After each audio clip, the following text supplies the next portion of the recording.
I am Ryan McKnight. I'm Cara Santa Maria. I am Christopher Smith. Hi, I'm Andrew Torres. This is Naked Mormonism, the serial Mormon history podcast. The Nauvoo Expositor had been published. The damage was done. There was no stopping the Nauvoo and outside public from boiling over at the new startling and salacious revelations contained in this new paper. All that could be done now was to react. That reaction would carry important consequences, so decisions needed to be made quickly and wisely. Now let's discuss the issues which factored into the decision-making process in response to the Nauvoo Expositor. First and foremost, how would the public react? Thousands of Mormons had attended multiple public meetings where polygamy had been outright denied multiple times by multiple church leaders, including the prophet himself. The Expositor blasted any hopes of the leadership that they may have had of trying to keep the polygamy revelation only among private circles. And the Nauvoo Expositor contained 3 affidavits from people claiming that they had seen the text of the revelation themselves. How would the general public of Mormons, especially in Nauvoo, react to knowing that there was a higher law of the church that they weren't privy to? Beyond that, Jane Law was a respectable person in Nauvoo, and she claimed the revelation opened the door for some men to have as many as 10 wives. How would that information impact the women in Nauvoo? For those who hadn't been approached by church leaders, what went through their mind? Were they somehow defective or unloyal to the church? Were women just property to be passed around the leadership as the leadership pleased? How long until, going on in the mind of these women, how long until their husband tells them about a younger wife that he wants to marry and she has to agree to that marriage or be damned? How would that impact the men who now understood that there was this higher law of Mormonism, but they weren't allowed to access it, which by default makes a judgment on their own level of loyalty and commitment to the church? Why, in their mind, did a neighbor get 3 wives, but the majority of men in Nauvoo only had 1? And who was going short on a wife so that the leadership could have multiple wives? These are all just questions about the internal body of Mormons and, of course, their reaction to the Expositor, but what about the outside world? Not only had denials of polygamy pervaded public statements and sermons within the Mormon body, but the Nauvoo leadership had engaged in repeated and vicious attacks on anybody who claimed that polygamy was going on. The Bennett meltdown was only 2 years ago, and the church had barely weathered the public storm from that. But this was a whole new set of accusations from people who had actually seen the revelation on paper and had been members in good standing who had been excommunicated very recently. The 7 publishers of the Nauvoo Expositor carried much more credibility than any other expose, including John C. Bennett. And if the outside world didn't already believe that Mormonism was a sex ring among the leadership, they certainly would now after reading the Expositor. How would the cultural mores of Protestant monogamy react to this much substantiation of rumors that have been circulating for over a decade?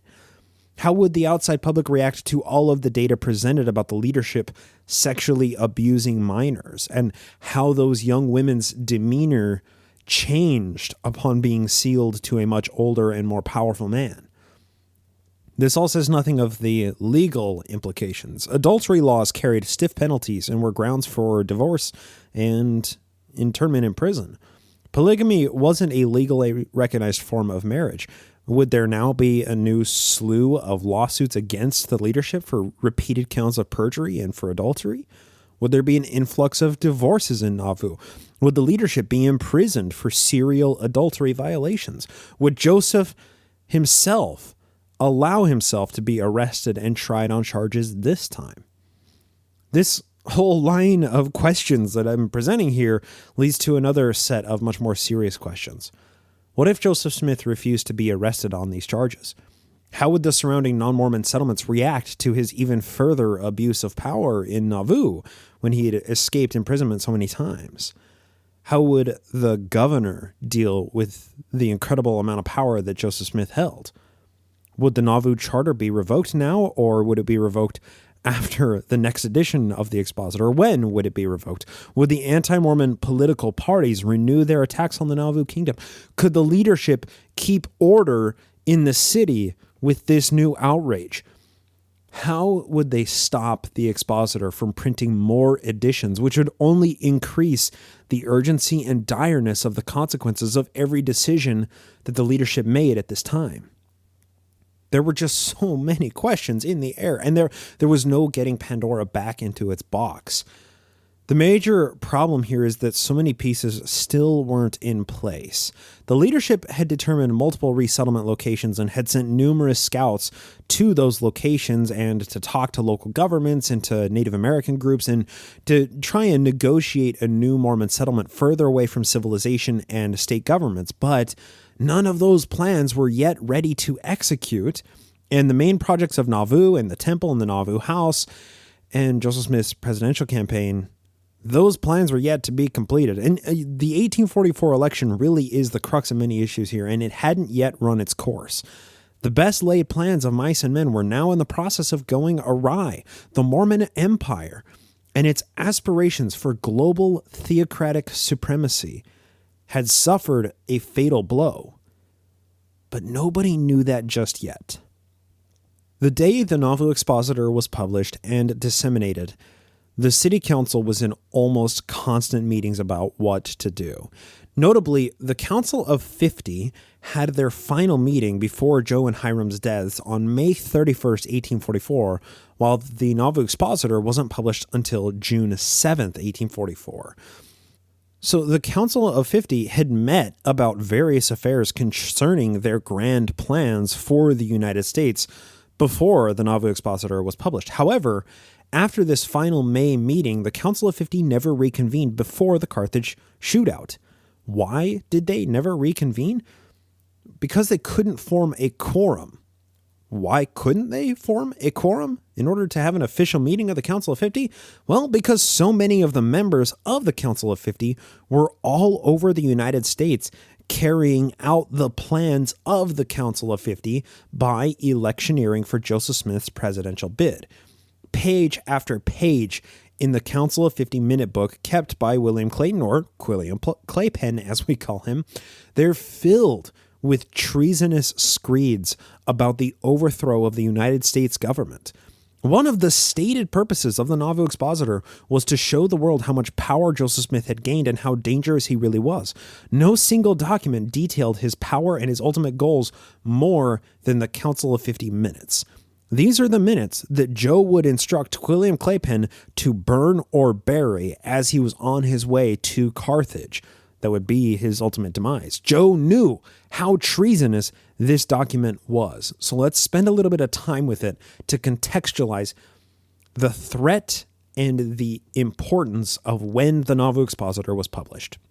The April 18th meeting, for example, this is April 18th, 1844, it included Whiteout Willard Richards presenting to the Council of 50 the Constitution of the United States under a Mormon theocracy. Now, this constitutional decree, this new Mormon constitution, pulls from the Constitution of the United States as it stood, but it alters language significantly. Here are a few choice portions from it. Quote, "We, the people of the kingdom of God, knowing that all power emanates from God, that the earth is his possession, and he alone has the right to govern the nations and to set in order the kingdoms of this world, that he only has a right to institute laws and establish decrees for the government of the human family. We have supplicated the great I Am," meaning God, "that he would make known his will unto his servants concerning this, his last kingdom, and the law by which his people shall be governed. And the voice of the Lord unto us was, Verily, thus saith the Lord, this is the name by which you shall be called, the kingdom of God and his laws, with the keys and power thereof, and judgment in the hands of his servants, Amen, Christ." And then it proposes 3 articles. Article number 1, I am the Lord thy God, ruling the armies of heaven above and among the nations of the earth beneath. I alone have a right to judge the inhabitants of the earth, which is my footstool, and I will acknowledge no other law, rule, power, authority, or dominion than that which is instituted by me, the great I am. And no other government, kingdom, dominion, authority, power, rule, or law shall be acknowledged by my people. The first article in this Mormon Council of 50 new Constitution for America, once they overthrew it, the very first article says, I am God. I recognize no government other than mine. My government is the only one. I am God. This is the law of God. Article number 2. I, the Lord, will do nothing but what I have revealed or shall reveal unto my servants, the prophets. And I have appointed one man, Joseph Smith, holding the keys and authority pertaining to my holy priesthood, to whom I will reveal my laws, my statutes, my ordinances, my judgments, my will and pleasure concerning my kingdom on the earth. Joseph Smith is now the prophet, priest, and king of the entire world. Article number 3, and my servant and prophet, whom I have called and chosen, shall have power to appoint judges and officers in my kingdom. End quote. You see, the men in this specific council meeting of the Council of 50, they opined that, quote, entering on this subject, they were treading on holy ground, adding that in contemplating the situation of nations and our situation, they feel placed in a delicate position. They can't refer to any constitution of the world because they are corrupt, end quote. They seemed to truly believe this, that they were establishing the one true kingdom of God. They seemed to truly believe this, and that is articulated when they say, quote, if all the wisdom and knowledge of this council is exerted, we can do something, and when we have done all we can, come to the great God and obtain the perfect law, end quote. Now, George A. Smith, the cousin of Joseph Smith, added in this same meeting, quote, it is a law of nations that protection binds a man to his sovereign, but as soon as the law ceases to protect a man in his rights, he is free. We as a people have not been protected. Consequently, we are free, end quote. It's truly remarkable. The Council of 50 was operating by their own system of law, what they perceived to be the law of God, and it just so happened that the guy at the head of that council was the only person who was the mouthpiece for God. He said what God's law was, and they were following his law. And then, in a near prophetic allusion to future policies at Brigham Young University, George A. Smith added, quote, he wants to have the privilege of wearing his beard till it grows as long as his arm if he wants to, while it does not stick into another man's face, end quote. It's a very kind of libertarian ideal of a law of God. And you know, the thing is some of us can even resonate with the different set of rules that different classes of people follow, because George A. Smith added this, and it's really quite crucial. Quote, it is an acknowledged fact that in Washington or New York, a man with $10,000 in his pocket can murder his friend or neighbor and walk off without molestation, end quote. Now, George A. Smith didn't state specifically that a man can shoot somebody on Fifth Avenue and still be elected president, but the sentiment is the same, that there are two systems of law, that the upper elite follow kind of their own system, while everybody else, all of the other citizens of America, have to abide by the rules as they are stated, or go to jail, right? Other meetings of the Council of 50 leading up to the final meeting on May 31st are equally or more treasonous than this one from April 18th. Beyond the meetings themselves being treasonous, the deliberations in the meetings themselves, they turned into actions. You see, the leadership of the church, this Council of 50, they not only workshopped ideas here, but they formed plans and then they put those plans into action. For example, part of the memorial that was sent to Congress was asking for $2 million of relief and claiming that Nauvoo was a sovereign territory. Joseph Smith asked the government for 100,000 volunteers to extend the boundaries of the United States all the way to the West Coast. This whole plan was conceived of in the Council of 50. The first location in their scope of Mormon religious conquest, because there's no other term for this, a Mormon theocratic religious conquest. Their first point that they had their scope on was the Oregon Territory. But to do this, Joe would need to be an officially recognized general in the United States Armed Forces instead of just the Nauvoo Legion. Once they deliberated about how this was to be carried out and what the exact terminology and language of the memorial was supposed to be, the Council of 50 sent Orson Hyde and Orson Pratt, that's Orson Lahaidam and Orson Brainpower Pratt, to Washington, D.C. to present the document to Congress. And Orson Hyde sent back 5 different letters to the Council of 50 detailing his progress in these meetings. Both Orson's Pratt and Hyde were in steady conversations with a few very powerful men in politics. John Wentworth, James Semple, who's a senator, and Stephen A. Douglas. And Stephen Douglas is actually a really curious figure with his history concerning the Mormons. He'd helped get the Nauvoo Charter passed back in 1841. He'd granted Joe multiple writs of habeas corpus when the Nauvoo Municipal Court wasn't powerful enough to grant them. So in conversation with Orson Pratt, Stephen Douglas said, quote, he would resign his seat in Congress if he could command the force that Mr. Smith could and would be on the march to the Oregon country in a month, end quote. Meaning that Stephen Douglas would be happy to give up his current position of political power as a congressman if it meant that he could command a portion of the 100,000 soldier volunteers that Joe petitioned for in order to take and settle the Oregon Territory. Stephen Douglas had given a fair bit of education to the Orsons about how politics in Washington actually worked. And this is in one of the letters that Orson Hyde sent to the Council of 50. Quote, I have learned this much, that if we want Congress to do anything for us in drawing up our memorial, we must not ask what is right in the matter, but we must ask, what kind of a thing will Congress pass? Will it suit the politics of the majority? Will it be popular or unpopular?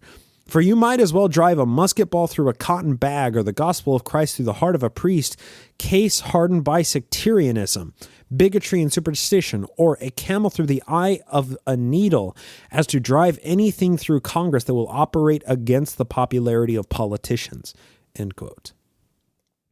Stephen Douglas had cast his lot in with the Mormons. He'd even acquired a very desirable asset and gave it to the Orsons to help the Mormon mission. Quote, Judge Douglas has given me a map of Oregon and also a report on the exploration of the country lying between the Missouri River and the Rocky Mountains on the line of Kansas and the Great Platte Rivers by Lieutenant John C. Fremont of the Corps of Topographical Engineers. On receiving it, I expressed a wish that Mr. Smith could see it. Judge Douglas says it is a public document and I will frank it to him, meaning, yes, Joseph Smith can look at the map. I accepted his offer, and the book will be forthcoming to him. The people are so eager for it here, eager for John C. Fremont's report to the government about the Oregon Territory and what's between the Missouri River and the Rocky Mountains on the line of Kansas, right? The people are so eager for it here that they have even stole it out of the library. Judge Douglas borrowed it of a Mr. Thomas Hart Benton. I was not to tell anyone in this city where I got it. The book is a most valuable document to anyone contemplating a journey to Oregon. Judge Douglas says he can direct Mr. Smith to several gentlemen in California who will be able to give him any information on the state of affairs in that country, and when he returns to Illinois, he will visit Mr. Smith. End quote. This map from John C. Fremont's Corps of cartographers and engineers that became a very precious commodity, and it was the same map used by Bloody Brigham Young and various other break-off factions to determine new settlement locations after the Carthage shootout. You see, the Mormons at this time, and nobody at this time, they couldn't just use, Google Map and search for place to settle 20,000 people, right? That couldn't be done. So intel needed to be acquired, and Stephen Douglas was a powerful ally to have. And yes, this is the same Stephen Douglas who would be Abraham Lincoln's presidential opponent in about 2 decades in the future from where our timeline is. You see, Stephen Douglas was banking on the Mormon movement to succeed in their ultimate goals. And according to Orson Hyde, quote, Judge Douglas said he would as soon as go to the country without an act of Congress as with, and that in 5 years a noble state might be formed, and then if Congress would not receive us in the Union, we would have a government of our own, end quote.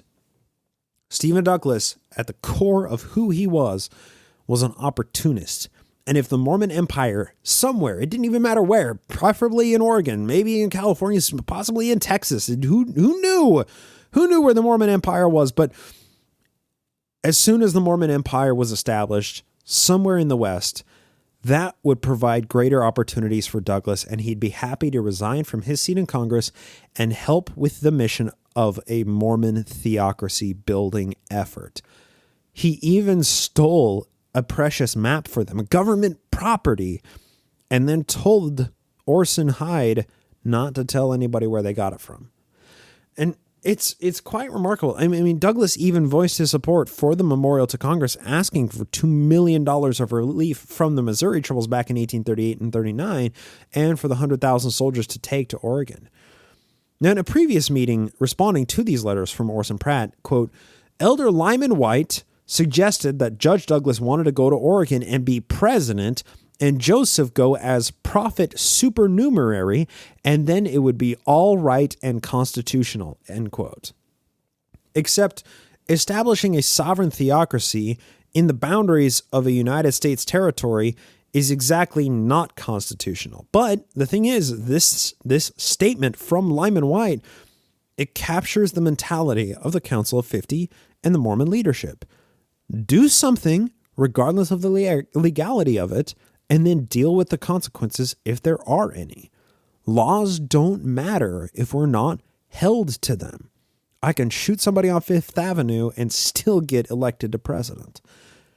We're abiding by a higher law here than the law of the land. So anything that we do must be legal in the kingdom of God, the kingdom of the United States, and its constitution be damned. The Council of 50 drafted a response to Orson Hyde's letter talking about Stephen Douglas and the progress of the memorial that they were trying to pass through Congress. And Hyde had suggested that the memorial would more likely pass if a specific provision was stricken from it.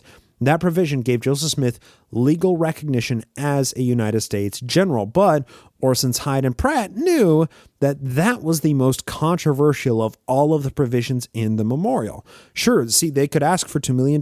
They could ask for 100,000 volunteer soldiers, but having Joe recognized as a legitimate general of a United States militia, that was just a step too far. So accordingly, Orson Pratt struck that provision from the memorial to Congress and then handed it to James Semple, who was a senator who also sat on the Illinois State Supreme Court and was very well connected in Illinois and national politics. And James Semple took that for submission to present it personally to the Congress. The Council of 50's response to Orson Hyde striking that provision from the record is really quite amazing. Quote, their decided disapprobation and indignation at the course pursued by Mr. Hyde in this conversation with Mr. Semple in proposing to erase that portion of the memorial relative to Mr. Smith's being a constituted member of the United States Army. The council were surprised at such conduct after all that was said to Mr. Hyde before his departure. To throw away that one item is to throw away the whole memorial. And the delegation from Nauvoo at Washington are instructed by the council to push the memorials through Congress unaltered or die in the attempt. If Mr. Semple is so ignorant as to suppose that Congress has not the power to grant such a memorial, he has no need to suppose for a moment that we are such fools that we do not know better. We know that Congress has the right and the power, and they shall grant it unaltered or refuse, and they can act their pleasure, which they do. It is an insult to their constituents for the representatives or senators of Illinois to propose such amendments or raise such foolish, childish, ignorant, and cowardly objections as referred to in Mr. Hyde's letters. And all representatives and senators who do not use their influence as is their duty to do to pass the memorials unaltered shall be politically damned. We do thank Mr. Semple for what he has done. It is now time for him and Congress to awake and learn that the people are the sovereigns and Congress, as their servants, is bound to obey. Neither shall we stop to inquire of Congress what is popular or unpopular, but we will tell them what is right and what is wrong. And if they will not make right popular, we will turn them out and put men there who will." End quote. The Council of 50 balked at the idea that Orson Hyde would just strike out one of the most important provisions from this memorial just to make it more likely to pass. In their eyes, the government is supposed to work for them, and they could toss around the Mormon voting bloc, which was quite a bargaining chip in Illinois politics. But the Mormon voting bloc held a lot less sway at the federal level. And that's understandable, right? Because the Mormon voting bloc was 5,000 people or so, which is a lot. But there were 9 million voting Americans in the states and territories at this time. So that 5,000 people, that 5,000 votes of the Mormon bloc, that's barely a drop in the bucket. Joe and the council's disapproval of Orson Hyde's political bargaining here, it was captured in this letter and written down and taken in hand by Lyman White and Heber the Creeper Kimball to go to Washington to work with the Orsons, Orson Hyde and Orson Pratt, and Stephen Douglas and James Semple in order to get the memorial passed as it stood. But it wasn't just in D.C. where members of the Council of 50 were taking these high-level meetings. A guy named James Emmett was called to go on a mission to meet with the Menominee chief in order to get him to ally with the Mormons during their next resettlement. And this was all part of Joe's plan as well, to gather American soldiers with freed slaves and oppressed Native Americans to build the greatest army the world had ever seen. James Emmett returned from his mission to meet with the Menominee chief on May 31st, and he gave his report before the Council of 50. It wasn't a success. Quote, "After some conversation on promiscuous subjects by the members," what I would give to know what they were talking about, what those promiscuous subjects were. Anyway, promiscuous subjects by the members, the chairman, meaning Joseph Smith, remarked that the object of our meeting was to hear Brother Emmett's report, who has just returned from his mission. Elder James Emmett then remarked that he started from here a few days after his appointment by the council. He met Brother Alexander Bedlam at Galena. They proceeded thence to Black River and Prairie du Chien. They stopped at a trading house where they expected the Indian agent to come soon. The brother went back from this place. The agent did not come. The Indians were not gathered. The chief of the Menominee tribe came into town. I put up with him. He is a very agreeable man, but could not speak English. A half-breed came who was well learned in the English language, but I had no confidence in him. I conversed with the chief upon the object of my mission. Of course, the mission is to form an alliance with the Mormons. And the old man acknowledged the plan to be good, but doubted whether it could be carried into effect. I concluded I would come home and see what further counsel would be given under the circumstances. Yeah. Could it be carried into effect? Look, I mean, Native American tribes had been fighting with the American government since the colonies, and they'd been consistently losing for various complex reasons. But you see, Lyman White had established a working relationship with the Menominee tribe during the Pineries mission, which concluded in April of 1844. So Emmett's mission up there was to collect data about how willing the Menominee were to ally with the Mormon Revolution movement, as Lyman had told them about.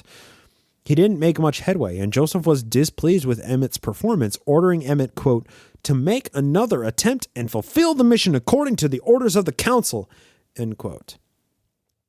If the Mormons were going to overthrow the American government, they needed all the help and the allies they could get. They wouldn't get very far without the help of Native Americans, and they chose to start with the Menominee.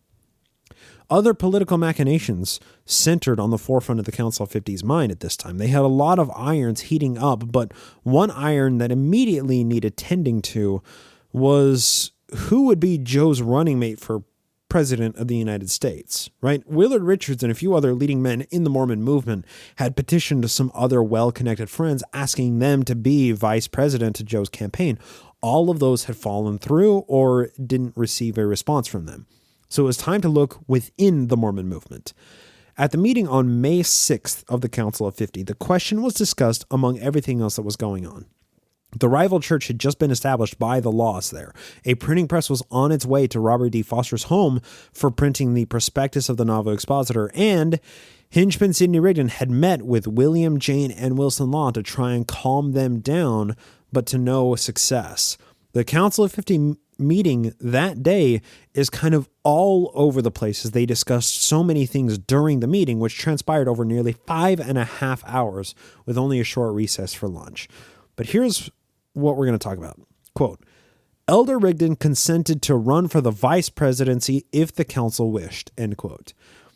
Other members of the council were totally on board with this proposal. Quote, Elder White, Lyman White, reminded Elder Rigdon of a certain prophecy that the Lord promised to vex the nations, and the nation could not be vexed worse than for Joseph to be president and Brother Rigdon vice president. Elder Rigdon referred to a former prophecy and said, I am satisfied God intends to do just what we are doing. The chairman, Joseph Smith, confirmed it, end quote.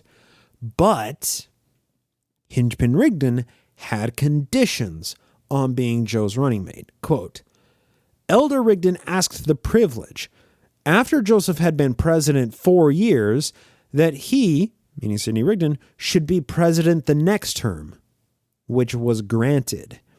And he stated that as the Lord God lives, Joseph shall be president next term, and I will follow him. End quote. It was decided immediately after this that Sidney Rigdon should move to Pennsylvania, his home state, and become a permanent resident there in order to gain the Pennsylvania vote in the coming election of 1844. After that resolution was carried unanimously, quote, Joseph Smith made some remarks about electioneering in reference to mass meetings, caucuses, etc., end quote. So Joe used this, Sidney Rigdon taking on the office of vice president, as an opportunity to win a fight that he had been having with Rigdon for over 2 years by this point. Rigdon named Joseph Smith the new postmaster general of Nauvoo, and Joe appointed a very small committee to be the transition team in the very next meeting of the Council of 50. But now that Joseph Smith had a running mate for the President of the United States, there was a tangible plan in the works, and members of the Council of 50 needed to be sent to caucus and electioneer for Joe. Quote, Elder Miller proposed that Elder Rich go to Kentucky instead of Michigan. Elder Rich said he was willing to go anywhere. Elder Brigham Young explained and objected unless Elder Samuel Bent go to Michigan. Elder Rich explained and proposed going with Elder Miller, end quote. And a bunch of other meeting minutes in the following meetings detailed the vastness and the extent of Joe's political web expanding across the nation. Now, you see, some historians will claim that this was more of a symbolic presidential campaign or kind of like a protest campaign, but that doesn't mean that these guys didn't take it seriously. They took every angle they possibly could to make a legitimate bid for the presidency.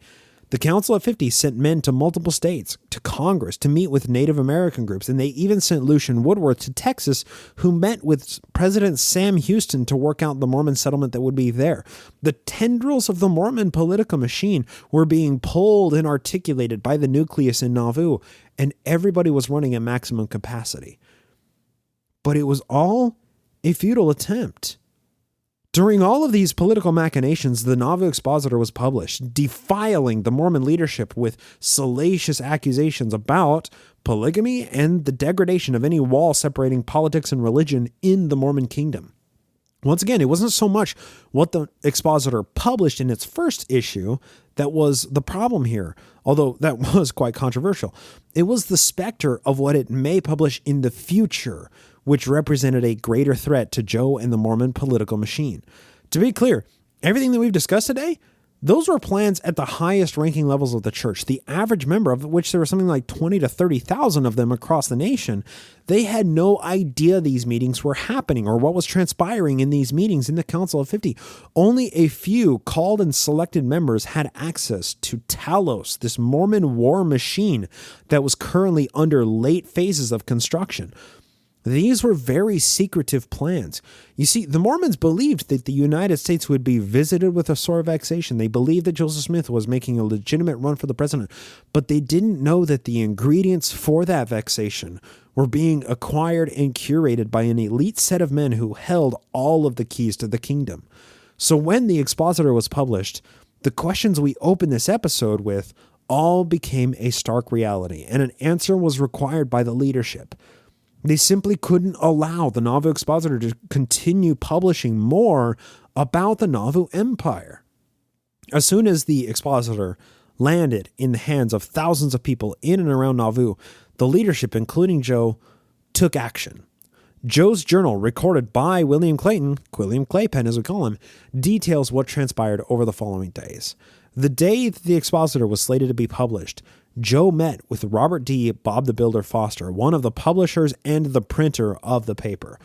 According to Joe's journal, and we don't have any details beyond this, just about the meeting, it didn't go over well with Robert Foster, and he circulated rumors about the meeting. What actually happened is pretty tough because we don't really have much beyond this document to work with, but we can tease a little bit out of what William Claypen recorded. Quote, Robert D. Foster called professedly to make some concessions and return to the church, wanted a private interview, which I declined. That's, I in Joseph Smith. William Claypen was the scribe for Joseph Smith, but he wrote everything in first person Joseph Smith perspective, which I declined. Told him I would choose individuals and he might choose others and we would meet and I would settle everything on righteous principles, end quote. This is a relatively cryptic entry in Joe's journal written by William Claypen, right? Righteous principles was such a fluid term, kind of like shedding innocent blood or the new and everlasting covenant. Like there's text and then there's the subtext beneath it. Righteous principles in Joe's world meant anything which contributed to the expansion of his own power and the general welfare of his Mormon kingdom. Righteous principles could incorporate everything from signing land contracts to giving people money to granting a meeting with a powerful politician. These were all righteous principles in Joe's eyes. So when Joe said that he would settle the issue with Robert Foster on righteous principles, it could mean so many different things. But the next line in Joe's journal reveals what could have been meant by the previous lines. Quote, report was circulated in the evening that Foster said I would receive him on any terms and give him a hat full of dollars into the bargain, end quote. So that cryptic entry from before could certainly mean that Joe feared the Nauvoo Expositor being published would ruin his credibility and destroy his kingdom, and then he tried to buy Foster's silence with a hat full of money. Foster, of course, rejected the offer because he knew that Joe's word was good for nothing. And beyond that, this was personal. Right? Robert Foster and his brother Charles Foster, they had struggled under the oppressive thumb of Joe for months and even years in many cases. And the Nauvoo Expositor was how Robert Foster could fight back. Simply giving that all up for a hatful of money, that wasn't a proposal that Foster was willing to entertain. Besides, Robert Foster had 6 other co-publishers who would all need to be paid off for the Nauvoo Expositor to go away. But for all 7 of them, once again, this was personal. And money often does nothing to fix personal grievances. No settlement and non-disclosure agreement would make this scandal go away, as is the case with the church today. The evening following Joe's daytime meeting with Robert Foster, the Expositor finally hit shelves, and it had thousands of readers by nightfall. The next day, Joe met with the city council. Now, this wasn't the Council of 50 because most of them were outside of Nauvoo on political errands for Joe's presidential campaign. This also wasn't the High Council because the majority of the High Council guys were also members of the Council of 50, and once again, they were all out of town, so they couldn't form a legitimate quorum for an official meeting. This was a meeting of the city council, supposed to be a secular committee for the government of Nauvoo, but as was always the case in Nauvoo, the lines between city and church government weren't just blurry, they just simply didn't exist. Thus, one of the primary complaints of the Nauvoo Expositor and most other exposés about Nauvoo Mormonism was how much political power Joseph Smith wielded as a religious leader. So the city council meeting for June 8th is incredibly fascinating. We're going to read through a bunch of it to round out the episode. So they had a few items slated for discussion that day. They discussed some stuff about roads, surveys, and the road construction committee, stuff that's pretty standard. They get into a pretty heated discussion about liquor sales in the city. And Joe denied that Pistol Pack and Porter Rockwell had sold any liquor at the Nauvoo mansion since the last prohibition ordinance went into effect, which was a blatant lie. They discuss a few other sundry affairs, but we're concerned with their discussions about the Nauvoo Expositor and mobocracy and bogus making, or counterfeit coins. How does counterfeiting fit into all of this? Well, counterfeiting was a common accusation against anybody who needed it to be seen as unreliable. It was a form of character assassination, and Joe made a concerted effort during this city council meeting to brand the Laws, along with Joseph H. Jackson, as counterfeiters to make them even more monstrous and untrustworthy. Now, I'm going to read a whole bunch from the meeting minutes and just kind of comment as we go, because it's absolutely remarkable. And there's also quite a few notes that are stricken through, some of which is really bad stuff. You'll hear it in a second here.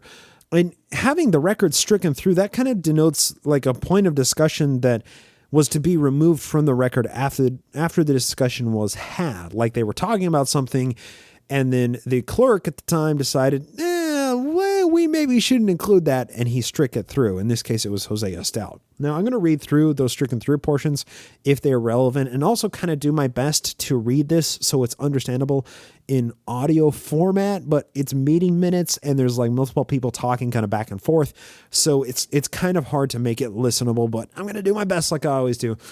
So the meeting here where we pick up anyway starts off with Joe ranting about Sylvester Emmons, who was the editor of the Nauvoo Expositor and a non-Mormon member of the city council.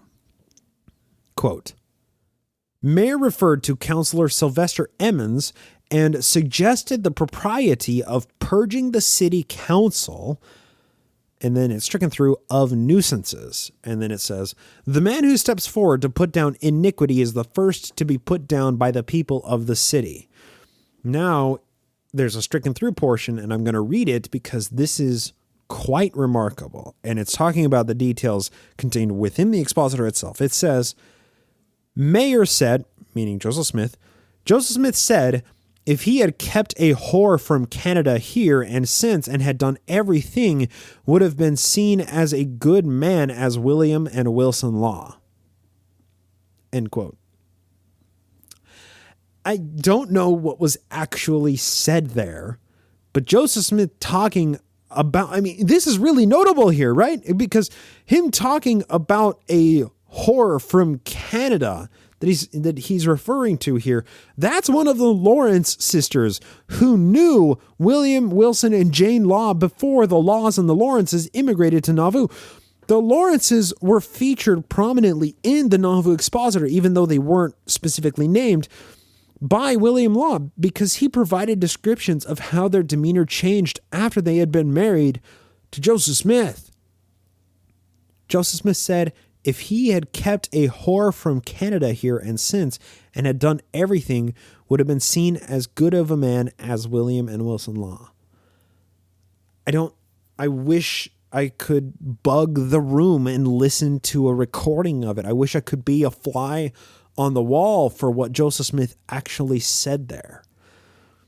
The minutes continue, and they talk extensively more about the Laws and about Fosters and about the Higbees and everything here. It says, Theodore Turley, sworn, said the Laws had brought bogus dies to him to fix.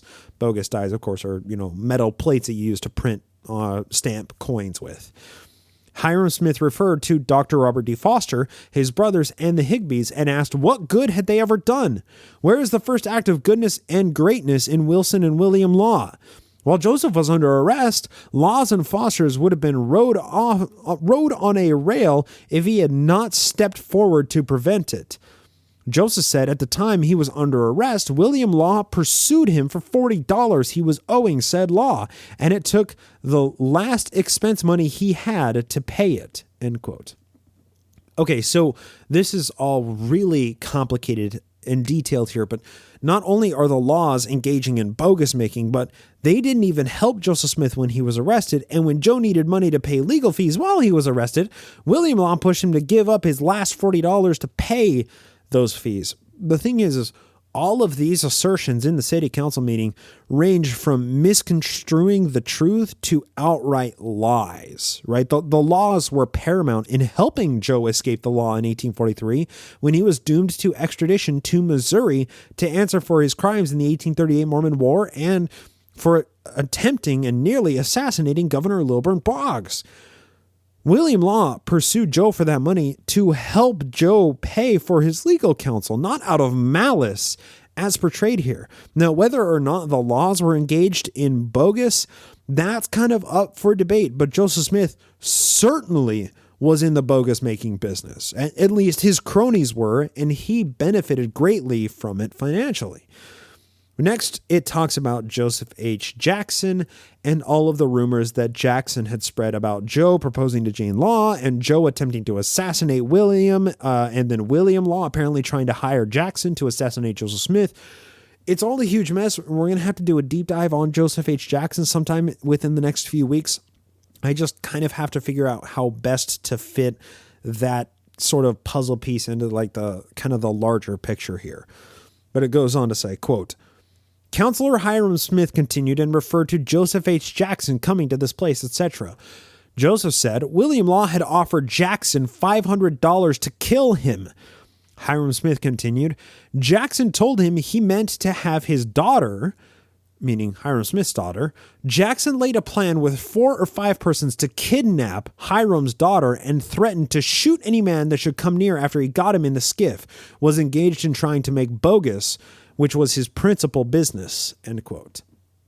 Now, it's a ransom plot from Joseph H. Jackson to kidnap Hiram Smith's daughter, and it's super hard to nail down fact from fiction here, isn't it? It's also notable that this was the city council and not the council of 50, right? The city council meetings required prudence and the highest ranking leadership to be guarded in what they said, as opposed to the Council of 50, where they could speak very freely because the Council of 50 meetings were shrouded in secrecy. So, to some extent, what's recorded in the City Council meeting minutes that we're reading here was censored or propagandized to begin with to make out the Laws and the Jacksons and the Higbees and the Fosters to be complete monsters. And it's all really complicated to try and tease out what's real versus what is just lying to protect the prophet, both by the prophet himself and by his fellow co-conspirators here. It continues, quote, referred to the revelation read to the High Council. That is referring to modern day Doctrine and Covenants 132, right? The revelation that was included or alluded to and discussed in the Nauvoo Expositor, that 3 different people gave their affidavits that they had seen the text of this revelation. So it's referring to that revelation read to in the High Council that happened back in late 1843, quote, that it was in answer to a question concerning things which transpired in former days and had no reference to the present time, end quote. That is an outright lie and a cover-up by Hiram's sidekick Abiv Smith. If not for that revelation falling into the hands of William and Jane Law, the Nauvoo Expositor likely would never have happened, right? And that is super important here, that even in the city council meeting, after the jig was up, after Pandora was out of the box, they're still trying to lie to cover up polygamy. Of course, the city council meeting continues to go through the other printers of the Expositor and to slander their characters. Maybe it was slander. Maybe these accusations are real. I'm personally inclined to not believe anything that was said about these people in this specific meeting by the leadership of the church. Quote, that William Law, when sick, said he had been guilty of adultery and he was not fit to live or die. He had sinned against his own soul, etc. Who was Judge Emmons? This is Sylvester Emmons, the editor of the Expositor. When he came here, had scarce 2 shirts, was dandled. I don't know what that means. Handled. It's kind of hard to read that, was dandled by the authorities of the city. Now editor of the Expositor, his right-hand man, Francis Higby, who confessed to the speaker that he had the pox. The pox, I don't know if that's referring to an STI or if that's like the actual pox, the smallpox. I don't know what the pox is there and why it's relevant. I don't know. It goes on to say, Emmons has lifted his hand against the municipality of God Almighty, and the curse of God shall rest upon him. So Francis Higby having the pox, that's the curse of God upon him. But then Emmons is the one who's sinning against the municipality of God Almighty. I feel like that phrase in and of itself is very indicative of the mentality of this leadership, of the city council leadership, of the Council of 50 leadership, of the High Council leadership, of Joseph Smith's inner circle of cronies. This was the municipality of God Almighty. And those who oppose it, the curse of God shall rest upon them. Now, a person is sworn in, and this is Washington Peck. Quote, Washington Peck, sworn, said soon after Joseph H. Jackson came here, said Jackson came to him and wanted to loan some money. Witness let him have some and took some jewelry as security. Soon after, a man from across the river came after the jewelry Jackson had stole it from or loaned it of him. At another time, wanted to get money. He should enlist in bogus making. Asked Witness if he would do anything dishonorable to get a living. Said he would not. So Jackson, once again, Joseph H. Jackson is a super complicated figure in this whole timeline here. Jackson said Witness was a damned fool. He could get a living deal easier than he was doing then by making bogus. Some men high in the church were engaged in the business of bogus making. Witness asked if it was Joseph. No, said Jackson, I dare not tell it to Joseph. Witness understood the laws were engaged in it. Jackson said he would be the death of the witness if he ever went to Joseph or anyone to tell of what he had said. End quote. Okay. Jackson was engaged in bogus making. Jackson was a dishonest guy. He was a genuinely bad guy, but he was also like a really complicated figure and was somebody who Joseph Smith really, really trusted for a short period of time. Like I said, we're going to have to really do a deep dive on Joseph H. Jackson in the coming weeks. Once again, I got to figure out exactly how to kind of slate him and insert him into the historical timeline docket that we're kind of getting into the final weeks of Joseph Smith's life here. After all of this talk about Joseph H. Jackson and his bogus making and him stealing jewelry and having that as security for a loan that he took out from somebody, the council next turns their ire toward Sylvester Emmons, once again, the Expositor's editor. They determined to suspend Sylvester Emmons as a city councilor and lament that he had never before exhibited any malice or trouble towards leadership, but now seems to want to, quote, destroy those ordinances and Nauvoo City Charter, end quote, that he had helped instate. They announce an investigation into Sylvester Emmons. And after that, they go back to discussing Jackson and bogus making. Once again, it's super hard to distinguish fact from fiction here. Quote, Lorenzo D. Wasson, sworn, said Joseph H. Jackson told Witness that bogus making was going on in the city, but it was too damned small business. He wanted Witness to help him procure money, for the general was afraid to go into it, and with $500 he could get an engraving for bills on the Bank of Missouri and one of the state of New York, and could make money. So he could purchase engravings for bogus that had the stamp of the Bank of Missouri or the Bank of the state of New York on it. You know, Jackson was a pretty well-connected guy. He was also a scoundrel, kind of like Joseph Smith, kind of like John Bennett, like the birds of a feather, man. That's kind of what I'm saying here. Lorenzo D. Wasson continues, said many times Witness did not know him. And then it says, said he believed the general had been telling Witness something. God damn him. If he has, I will kill him. And swore he would kill any man that should prove a traitor to him. That's what Joseph Smith is saying. Said if he could get a company of men to suit him, he would go onto the frontier and live by highway robbery. For he, that's apparently quoting Joseph Jackson, had got sick of the world, end quote.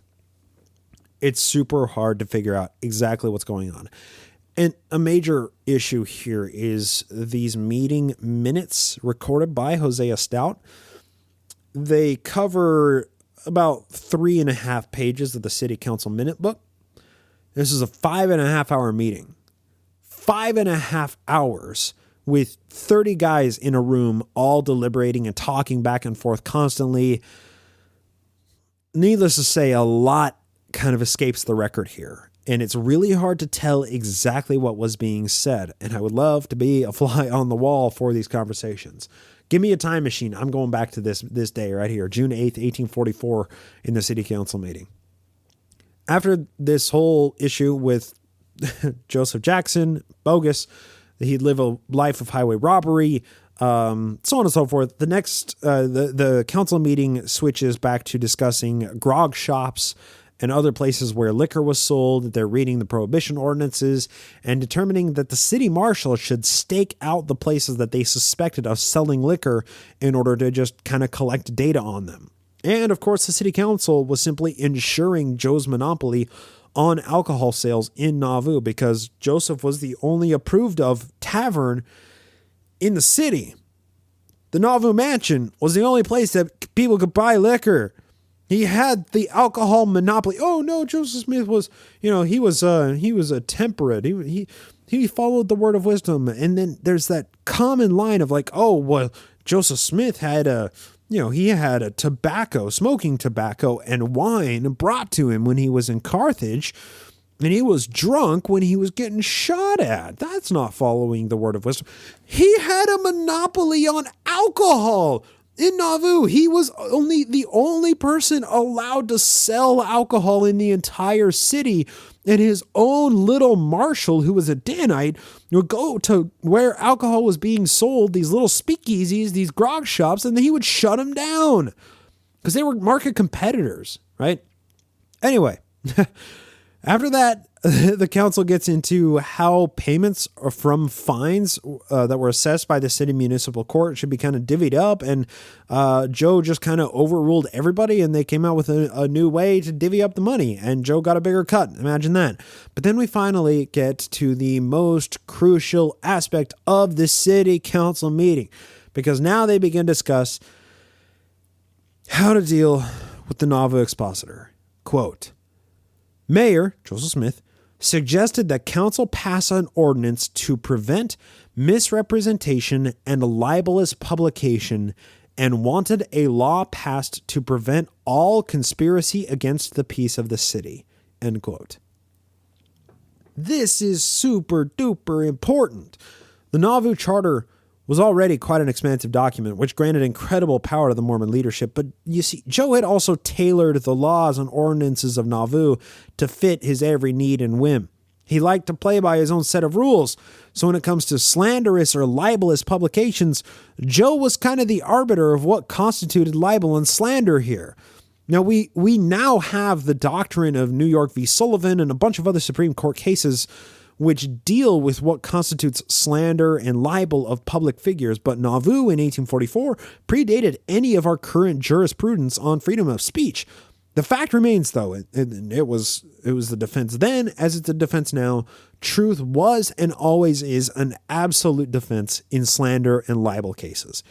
The Nauvoo Expositor, to this day, has yet to be disproven on any single point it made, particularly with factual claims as it relates to the polygamy revelation and a couple of other points. The publishers of the Expositor stuck to the truth, the whole truth, and nothing but the truth, as the preamble stated, so that no court would rule what they said to be slander or libelous, except for the Nauvoo Municipal Court, which is exactly where Joe wanted this case adjudicated. See, if Joe could bring in the 7 publishers of the Nauvoo Expositor to the Nauvoo Municipal Court on charges of slander, like he'd done with individually with at least 3 of the publishers before, he could kind of make the whole thing go away and he could shut down the Nauvoo Expositor, right? The court would rule in his favor, and the 7 publishers would then appeal the case to the Circuit Court of Carthage, and then Joe would just get Stephen A. Douglas to rule in his favor at the circuit court, just like Douglas had done a couple of times throughout the 1840s. Joe had enough political capital to wage this fight against the Nauvoo Expositor if he could just get a libelous publication law pushed through the Nauvoo City Council. They would get it passed, but not today. However, he took another step beyond passing this new ordinance, which was his greatest mistake. Next, the city council goes on to talk about the claim that Robert Foster had made the day before about Joe offering him a hatful of money to shut up and not print the Expositor. Quote, Mayor said he had never made any proposal to Foster to come back. Foster proposed to come back to his house and wanted a private interview with Mayor. Told him he would have no private interview, had some conversation with Foster in the hall in presence of several. Mayor related to council conversation with Dr. Foster and read a letter from Dr. Foster dated June 7th. And when he left my house, he went to a shoe shop on the hill and said that Joseph said if he would come back, he would give the laws place in the church and a heart full of specie, a hat actually, full of specie, and then read or wrote the letter just read, end quote. Now, I looked all over the net and the Joseph Smith papers for this letter. Dated June 7th to Joseph Smith. I cannot find that letter for the life of me. If it exists, I need to read it, but I cannot find it. However, as was always the case with these matters, right, witnesses were produced to corroborate Joe's side of the story about offering Dr. Foster a hatful of money and a place to live if he just comes back into the church and doesn't publish the Nauvoo Expositor on the day that it was rolling off of the press in Foster's house, right? Lucian Woodworth, sworn as a witness on behalf of Joseph Smith, stated that the conversation as stated by the mayor was correct. That's it. That's all that matters, right? Lucian Woodworth was a strong ally of Joseph Smith, even though he wasn't officially a member at this time, but he was a member of the Council of 50, sort of not an actual baptized member of the church. Lucian Woodworth had a really complicated relationship with the church. He was another one of these people who was just an opportunist, right? But Lucian Woodworth did a lot of stuff for Joseph Smith that was good for Joseph Smith. And in this case, he just took the stand and he was sworn and said, yeah, I saw the conversation between Joseph Smith and Robert Foster. And however Joe is saying it happened, that's correct. As it was stated by the mayor, was correct. Woodworth continues. Was present May 7th a.m. 10 at Mansion. Dr. Foster rode up and inquired if General Smith was at home. A witness told him he believed he was.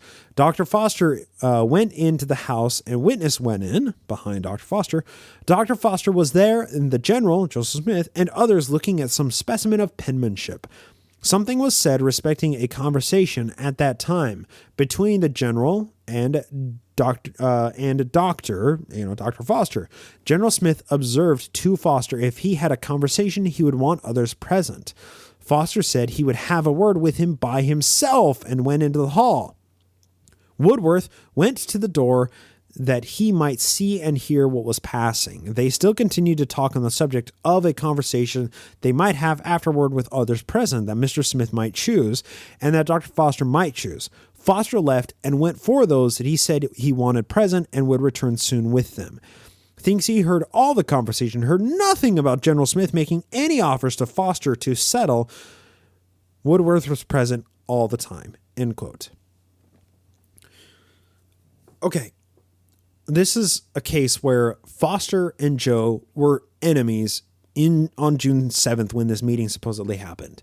They both wanted to have somebody near them to witness the conversation that they were about to have because they didn't have, they couldn't pull out a tape recorder. They both wanted to have a conversation in public in an area surrounded by people that they considered their own friends to be able to corroborate or contradict something that was said. Neither of them could get those people in time for the conversation, and instead they just said, let's have a conversation here behind this closed door. Lucian Woodworth and a couple of other people in the room left while Dr. Foster and Joseph Smith had this conversation. Lucian Woodworth just so happened to say, well, I did leave, but then I put my ear up against the door and I heard the whole conversation, and the way that Joseph Smith is presenting the conversation is exactly what happened. Dr. Foster is lying about the hat and the money to settle the affair and to shut down the Expositor printing press. It's another one of these issues where we just don't know what really happened. We don't know. It's so hard to tease apart fact from fiction with so many intense so many motivations and so many people saying contradictory things, and many of these people not being trustworthy people to begin with. Then Joe gets back to the main issue at hand here, the Nauvoo Expositor himself. Quote, Mayor said the conduct of such men and such papers are calculated to destroy the peace of the city, and it is not safe that such things should exist on account of the mob spirit which they tended to produce. And he had made the statements he had and called the witnesses to prepare the counsel to act in the case. Joseph referred to a writing by Dr. William Goforth showing that Laws presented the communication from the Female Relief Society in the Nauvoo neighbor to Dr. Goforth as the bone of contention, meaning the revelation itself. If God ever spoke by any man, it will not be 5 years before this city is in ashes and we are in our grave unless we go to Oregon, California, or some other place. If the city does not put down everything which tends to mobocracy and put down their murderers, bogus makers, and scoundrels. All the sorrow Joseph had ever had in his family has arisen through the influence of William Law. End quote. Mobocracy was a powerful buzzword in Nauvoo because it invoked all of the trauma of the Missouri experience coming out of the Missouri Mormon War in 1838. It tied the distinct movements together as enemies of the church, whether mobocrats of Missouri or the mobocrats of the Nauvoo Expositor. They're all the same because they're all opposing the kingdom of God. That's the mentality that the term mobocracy invokes here. Never mind that these different people had separate grievances with the church and with Joseph Smith, which were all purely reactionary to Joseph and his decisions. Ignore the fact that all of these people were merely trying to make Joseph Smith abide by the system of laws that we all agree to abide by. Ignore that Joseph Smith was the actual tyrant here because they're all mobocrats. It's a buzzword. Next, Hiram Smith takes the stand in the city council meeting to solidify this point and to draw a line of similarity between the publishers of the Expositor and the Missouri militia who drove the Mormons out of the state. And once again, Joseph Smith saying, if God ever spoke by any man, it will not be 5 years before this city is in ashes and we in our graves unless we go to Oregon, California, or some other place. If the city doesn't put down these mobocrats. Quote, Counselor Hiram Smith spoke in relation to the Fosters, Laws, Higbees. Then it has Thomas Sharp, but Thomas Sharp is stricken through and it says editor of the Signal, etc. And the importance of suppressing that spirit which has driven us from Missouri, etc. That he would go into or in for an effective ordinance, an ordinance against slander and libelous publications in Nauvoo, right? So if Joseph Smith calling the Laws and the Fosters and the Higbees, the Nauvoo Expositor, mobocrats, didn't draw the distinct line between the Missouri mobocrats and the Nauvoo Expositor mobocrats, Hiram Smith got up and drew that line for us. Then Joseph Smith takes a stand and said, at the time Governor Thomas Carlin was pursuing him with writs, William Law came to my house with a band of Missourians for the purpose of betraying me, came to my gate and was prevented by Daniel Carn, who was set to watch Law, come within his gate and called Mayor, and the mayor reproved Law for coming at that time of the night. Daniel Carnes now took the stand and said, about 10 o'clock at night, a boat came up the river with about a dozen men. William Law came to the gate with them. Witness was on guard and stopped them. Law called Joseph to the door and wanted an interview. Joseph said, Brother Law, you know better than to come here at this hour of night, and Law returned. Next morning, William Law wrote a letter to apologize, which he heard read, which was written apparently to screen himself from the censure of a conspiracy, and the letter betrayed a conspiracy on the face of, and then it's cut off, end quote. Now, this was a horrific misrepresentation of the facts and what actually had happened here. Daniel Carn had been an ally of William Law back in February of 1844 when Daniel Carn told William Law that Joe had devised a plan to assassinate William Law. William Law was brought up to testify about this plot when he entered a complaint against Joseph Smith for trying to assassinate him. And William Law refused to give up the name of Daniel Carn, the Nauvoo police officer who tipped him off about the assassination attempt. Look, we talked about this back on episode where Joe said that there was a Brutus or a Judas in the leadership. That's episode 178. Now, however, Daniel Carn was smart enough to see the writing on the wall, and he realized that doing anything to anger the prophet spelled his own doom. So he sided with Joseph Smith and whatever Joe was planning, and he became one of these witnesses in the city council meeting who would say whatever they needed to say in order to make Joseph Smith happy. And now the final notes of the minutes from this city council meeting. Quote, Councilor William Hines Phelps read an ordinance concerning libels. Mayor suggested the propriety of having a preamble to said ordinance. Chairman, Joseph, said he would add Councilor John Taylor to the committee to draft a preamble. Councilor Phineas Richards suggested an addition to the ordinance read to prevent attempts to take away our charter, etc., would go for an effective ordinance. Chairman, meaning Joseph, instructed the committee to go to all lengths to make a full report on the preamble and ordinance. End quote. And with those last meeting minute notes, the city council meeting was adjourned for the day. They spent over 5 hours discussing the Nauvoo Expositor, the publishers of it, and, a couple of other affairs in the city and, who could actually sell liquor. But now there was a game plan. Double Dubs, William Hines Phelps, John Taylor, and the brother of Whiteout Willard Richards, Phineas Richards, were tasked with drafting up a new ordinance which would tackle libel and slander in the city. John Taylor would be responsible for crafting a preamble which would state that the Nauvoo Charter could never be revoked, as if that ordinance tacked on as a preamble to an ordinance about libel and slander would somehow supersede a decree by the governor, which, look, revocation of a city charter required a decree by the governor, but this decree, which if created, it would completely moot all of the power of every Nauvoo ordinance that had been passed since the charter was formed, in addition to neutering all of the city leadership. I don't understand the logic here, but maybe they were just trying to do anything they possibly could to retain power and to not get the Nauvoo Charter revoked, and this is all the power that they had access to at the time. Okay, so let's take a step back. Step back for a second. Where does this leave us? The Mormon Empire was expanding in its ambitions, its connections, and its aspirations. The irons were hot for a Mormon revolution in America. Joe and henchman Sidney Rigdon were running for president and vice president respectively and putting all of their earnest efforts behind making that aspiration, that dream, a reality. Rigdon had brokered a deal with Joe that he would run as VP, but only if Joe gave him the office of president after Joe's 4-year term. And I'm sure that Rigdon could trust Joseph Smith this time, right? Add into all of this, the nation's collective eye was turned towards Joseph Smith and the Mormon Empire. Politicians across the nation were now incorporating the Mormons into their own political calculus.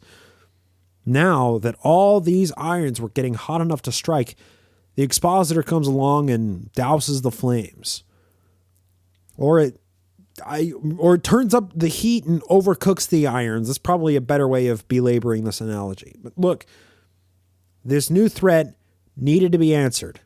And next week we'll be discussing exactly how the decision was made and how Joe tried to scrub any responsibility from his hands, as well as the ultimate fate of the Nauvoo Expositor.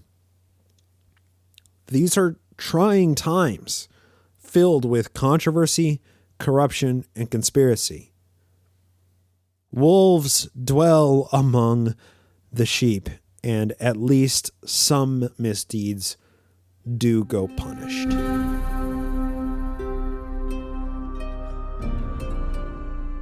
Hey there, listener.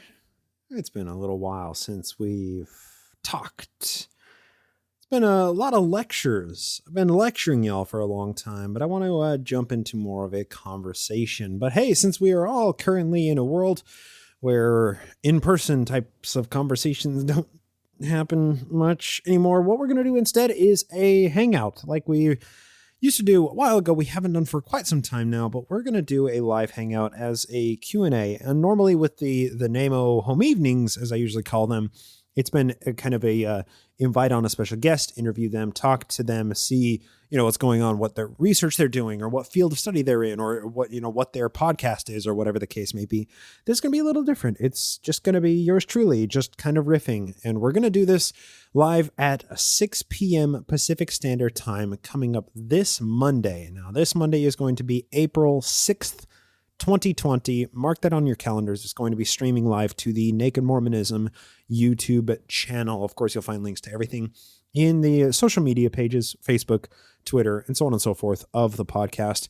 But if you want to come and hang out with us and just chime into the live chat thread as conversation is going on, or if you have some questions, and that's kind of the main point of having a Q&A is the Q part of that, so I can offer some A's. I kind of get the sense that we are pretty deeply mired in Nauvoo history. There's kind of just a lot happening, and I am working with a basis of information, the body of research that I have built up in my brain and in my bookmarks and documents that I've downloaded and books that I have in my library. I'm working from that basis of information, and I feel like often that information doesn't necessarily translate very well to the podcast. So if you have questions, general questions about Nauvoo history, about Mormon history in general, some general things that you would like to have discussed or answered, or maybe do a very brief kind of off the dome deep dive into something.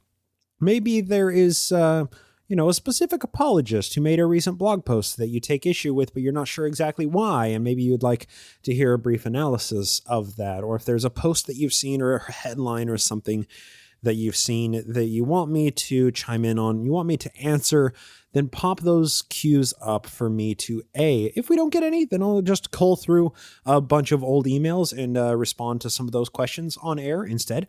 But really, I'd like to turn this into a bit of a conversation. So if you want to chime in to the conversation thread, best way to do that is on the Patreon page, patreon.com/Naked Mormonism. But if you're not a patron supporter, I still want you to have the ability to ask some questions. So just simply tag us in a Facebook or a Twitter post and let us know, or send an email into nakedmormonism@gmail.com if you have any questions about the show, about the subject matter, or even broader and more general questions. If you want to know what my favorite color is, that's ridiculous. Or if you are wanting to know the future of the show and plans and thoughts that I have about the future, or anything within Mormon history in the context of what we have discussed, or even in more modern Mormon history, I want to try and present myself as an open book to all of you listeners, because this podcast isn't much without all of you. It's just me ranting over the open cyber airwaves. But I'd like to have a little bit of a conversation. So if you want to chime in and have your questions asked, make sure if you do ask a question and you want to remain anonymous, that you post that in the question, and I'll collect any of the questions that are brought together on the patron Q&A thread, as well as on the social media, put those together in a question list, and we'll just kind of hang out for as long as it takes to go through those questions. And hey, if we don't have enough questions to fill an hour, y'all listen to me enough to know that I can fill an hour. I can talk. So, if you don't give me a direction to talk, I will just talk. Ask my audio editor, Brian. Anyway, why don't we go ahead and thank our new patrons before shutting down the show for tonight. I didn't get to thank new patrons last week because it was kind of a special episode with episode 200 and the Nauvoo Expositor and the pilot episode of Zion, the Mormon History D&D campaign. So new patrons that we have, this was one we mentioned 2 weeks ago. I mentioned it was Kent Judkins. It's actually Kent and Judy. So Kent and Judy had to make that brief correction from 2 weeks ago. Thank you so much for your pledge. We also have new pledges by John, by Emerson, by Malleus Varmentum, nay, Mr. Bible Pants. Mr. Bible Pants, who I've shared a bit of correspondence with as well. And we have a new, very generous pledge from Will M. So to all of our new pledges on patreon.com/Naked Mormonism, thank you so much for tuning in to support the show and for gaining access to all the patron exclusive content, including all of our NAMO Home Evening Hangouts, including all of the NAMO Book Club, where we're reading through early Mormon books, along with my commentary and everything else that patrons get, as well as extended editions of every new episode. So if you'd like to join their ranks, you know how to do it. Patreon.com/Naked Mormonism. But hey, if you don't know how to do that, or sorry, if you don't know how, I just told you how. If you are unable to do that, especially given the context of when this episode is being released in early April of 2020, if you're unable to provide financial support, hey, if you share the show on Facebook or Twitter or on social media of your choice, whatever social media you use, that really helps out a lot. Word of mouth is the best way to spread information and to spread the podcast. So that really helps us out. And anyone who does do that, you get placed on a very special select list that once we hit 200 people sharing the show, then we will boot up Zion, the Mormon History D&D campaign that patrons get access to. But all of the people who shared the show up to the 200 limit, we're going to give access to all of you special select listeners to those Zion episodes. So why don't we go ahead and shut down the show for tonight? Thank you all so much for tuning in. And, oh, hey, I need to say it correctly. My mistake. Thank you so much for lending me your ear. It's my catchphrase. I got to do it, right? Hope to talk to you next time here on the Naked Mormonism Podcast.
This podcast is produced with the help of Julie Briscoe as social media manager and Brian Ziegenhagen as audio engineer. Music is written and produced by Jason Camo of aloststateofmind.bandcamp.com and used with permission. Legal counsel is provided by Andrew Torres of the Law Offices of P. Andrew Torres and the Opening Arguments podcast. Naked Mormonism is a production of Ground Gnomes LLC. Copyright 2020. All rights reserved.